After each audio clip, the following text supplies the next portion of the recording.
আসসালামু আলাইকুম। আশা করি সবাই ফিজিক্যালি এবং মেন্টালি ভালো আছেন। আজকে আমি বানাবো একটা হেলদি জুস এবং সারাদিন রোজা রাখার পর এই হেলদি জুসটা যখন আমরা খাবো তখন কিন্তু নিমেষেই আমাদের ক্লান্তি দূর হয়ে যাবে। এই জুসটা বানাতে আমাদের খুব বেশি উপকরণ লাগবে না, জাস্ট কয়েকটা জিনিস দিয়েই আমরা খুব নিমেষেই এই হেলদি জুসটা বানিয়ে নিতে পারবো। সো এই জুসটা বানাতে আমাদের যা যা লাগছে তা হলো কাঠবাদাম, কাজু বাদাম, খেজুর আর স্যাফরন।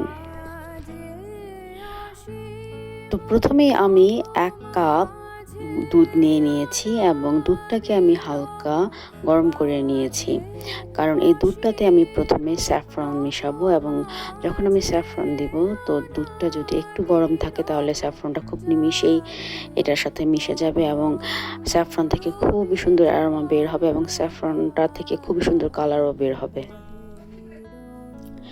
প্রথমেই আমি দুধের মধ্যে স্যাফরনটা দিয়ে দিলাম।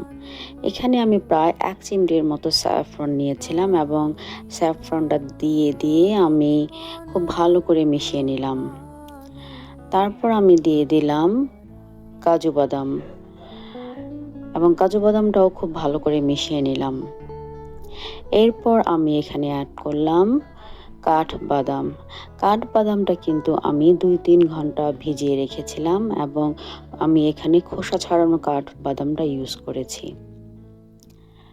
সর্বশেষ আমি এই দুধের সাথে মিক্সড করলাম খেজুর।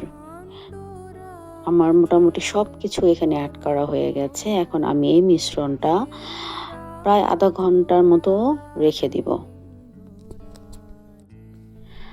আধা ঘন্টা পর আমরা এখানে দেখতে পাচ্ছি যে স্যাফরন থেকে খুবই সুন্দর কালার বের হয়েছে এবং আমি খুব সুন্দর অ্যারোমাও পাচ্ছিলাম এবং আমার বাদাম এবং খেজুর খুব সুন্দর কিন্তু ভিজে গেছে এবং ভিজে কিছুটা ফুলেও গেছে। এখন এই মিশ্রণটা জুস বানানোর জন্য সম্পূর্ণ রেডি। আমি কিন্তু এই জুসটা বানানোর সময় এক্সট্রা কোনো চিনি অ্যাড করছি না, কারণ খেজুর এবং বাদাম থেকে যথেষ্ট মিষ্টি হয়ে যাবে এই জুসটা। সো এক্সট্রা কোনো চিনির এখানে প্রয়োজন নেই, বাট আপনারা চাইলে এখানে এক্সট্রা চিনিও দিতেও পারেন।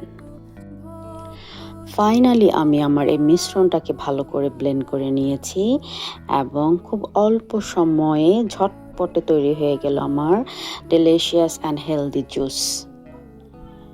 তো সবাই আপনারা ভালো থাকবেন।